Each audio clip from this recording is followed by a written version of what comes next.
I wanted to go through the NFC QBs and look at who's in the NFC and who you would take over Brock right now. Obviously, you're giving this QB the riches that is the 49ers offense, and Shanahan. Obviously, you take Hurts, no doubt about it. Hurts, you would absolutely 100% take him over Brock. Dak. Dak would probably be okay. He'd probably be similar. I like. He's got a little bit of a bigger arm. I think he makes some more mistakes in this offense than Brock would. Comparable guys, probably. Yeah, I mean, again, it's hard to extrapolate, but I would definitely. The thing that I have fallen back on is no. Comparatively, I wouldn't take any of these guys over Brock when you compare it to the amount of money Brock is making versus what what Dak is making. We're paying Brock like $700,000. So which allows for the embarrassment of riches at all of these other positions is based on the fact that we're not paying the quarterback anything, so we can have the highest paid running back in the league. I don't think Kittle is the highest paid tight end anymore. I think that's Kelsey, but there was a time when he was the highest paid. And Debo is right there at the top of the wide receiver market. And it just goes on. The fact that we have a cheap quarterback allows us, to build a roster the way we do. But yeah, I mean, when I look at Brock, there aren't very many. When you say in the NFC, like right now, definitely, like you say, definitely Hurts. Who else? So I guess I'll go through these really quickly, and you tell me where you disagree. So Sam Howell with Washington, I'd rather have Brock. Daniel Jones, I'd rather have Brock in our system. In a different system, you may want Jones's athleticism, but in our system, I want Brock's accuracy. Jordan Love is a really interesting prospect. He's pretty good. He is pretty good. I guess I'd still take Brock, but I mean, long term, I don't know, because Jordan Love, although he does not do a lot with his athleticism, he has it. And I just, I guess that's my bias, is I like toolsy guys. Yeah. And he's just, I'm like super uncomfortable with the fact, we kind of did that thought exercise. I believe it was last week or the week before.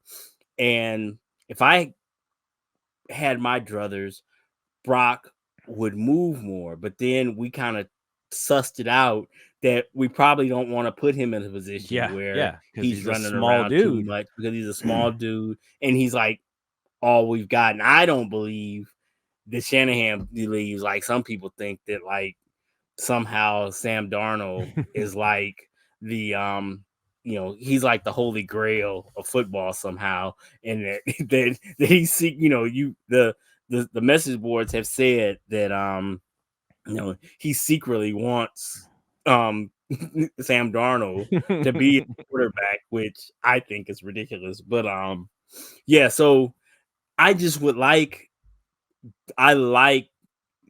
theoretically the idea of what a mobile quarterback brings to this offense, but I understand the reality of the situation is you don't want to put Brock in that place, and I get that, so.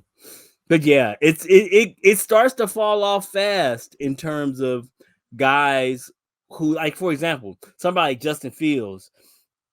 Brock is way more productive than what Justin Fields is. But when you look at the talent of Justin Fields, to me, there's no comparison. I mean, he's got everything you want in a player, but Brock is more, I freely admit, Brock is a more productive player Yes. than, but if I want to play devil's advocate, if you put Justin Fields in this offense and you put Brock in that Chicago Bears offense, I don't think Brock is, not, he hasn't lost a start if he's played 11 games with that outfit. I Yeah.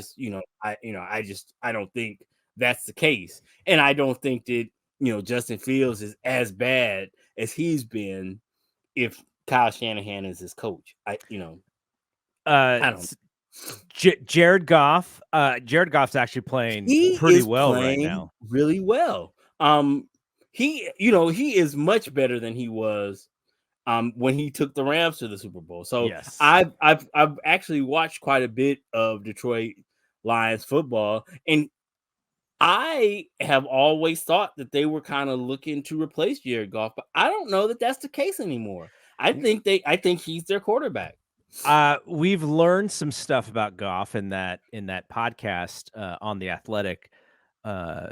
Basically that his head coach was telling him where to throw on a lot of these things. If this guy's not open, then you're going to do this, and if this guy, then you're going to do. So he didn't really have to think. Now, I'm sure he's much better now, but I think Shanahan would probably have issues with Goff more so than he does with Brock.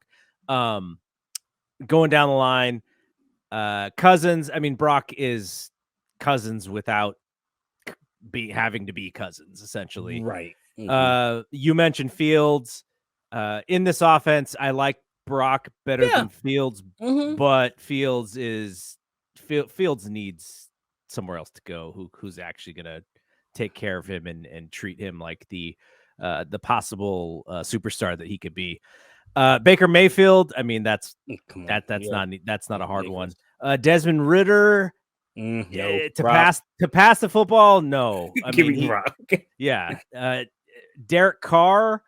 I'll take Brock, though. Mm-hmm. I think Derek Carr could probably be okay in our offense. Mm-hmm. Bryce Young, who knows? He's probably going to be a pretty decent player, but he brings he's a similar. He's probably more talented than Brock is, but he's smaller than Brock, which is really, really concerning to me. Because I think Brock's size is an issue, and I just I couldn't imagine having a quarterback smaller than Brock. Yes. And then to finish off this exercise here, Gino could probably do a pretty good job in the 49ers offense. That's pretty close. And then Stafford, if we had the Stafford from 2 years ago, I think we'd win the Super Bowl. I don't know about now. That guy is so, even now, he is so good. Yeah. It was really lost on how good he was, in Detroit. But he can, even in our game, I mean, that dude, if you don't pressure him, he will, he'll pick you apart. I mean, he's got, he has elite arm talent, even as a 35, 36-year-old. He can really spin it. But so yeah, I'm so if I had one game to win and you told me I could have Brock Purdy or Matt Stafford, I probably would take Matt Stafford, honestly. But it's close. It's close. But I am, is with all the reservations I have about Brock, I am 100% confident that we can win a Super Bowl with Brock Purdy as our quarterback. I have no doubt that there's nothing that I have seen so far from him that has me concerned, other than health, obviously. But that's everybody. Anybody could, all quarterbacks are one play away. So other than that, with this particular team, I don't know about with every team, but with this team that is as it is currently constructed, Brock absolutely. I am what if we get there, I would be 100% confident that he can help carry us over the finish line. And then the last team, Cardinals, Josh Dobbs. I wish we would add Josh Dobbs against Philadelphia last year. He might have been I'm able to telling help you us a little what, bit. if he as a backup, he would have been awesome. And then Kyler Murray. Kyler Murray, he and Shanahan might actually fight on the sideline. Yeah, literally. It wouldn't be it wouldn't be a good matchup for both those guys. Though Kyler will be back. I wonder if there's going to be. And again, that's another. He's another elite talent. I mean, he probably also needs a new setting and someone to coach him. Probably a little harder than he's been coached in the past, but there's stuff there to unlock as long as he still wants it. Because I just think Atlanta is just it just seems tailor made to him. But like you say, that's the part that you just can't. It's concerning. I mean, your quarterback can't, spend 14 hours a day playing video games. I mean, this game is just too hard to not. I don't know that you necessarily have to be like Peyton in terms of like film study and whatnot. I don't know that it takes all that, but there has to be when it's time to work, you have to really come to work. And people have, anytime you start talking about having to put work in, doing your job, putting in your contract, is that is a horrible sign. But again, I'm an apologist. If you ain't figured it out, I am pro player and I'm a player apologist. Oh yeah. And if you tell me that a 21-year-old or 22-year-old has work ethic problems, I'm not gonna pitch him into the garbage can. I don't know what, if I'm honest, I don't really know what my work ethic was. Comparatively, oh yeah, I'm sure it was horrible compared if you were to compare 50-year-old me to 21-year-old me. Oh yeah, absolutely. It's night and day. I wasn't, I'm gonna be completely transparent here. I used to ball out at work when I was at work, but I called out all the time. I was late a lot because I figured, once I got there, I was on point, but it never occurred to me that part of being a good teammate is being there on time. Yeah. When I got there, I knew I was going to do my job and I was going to, but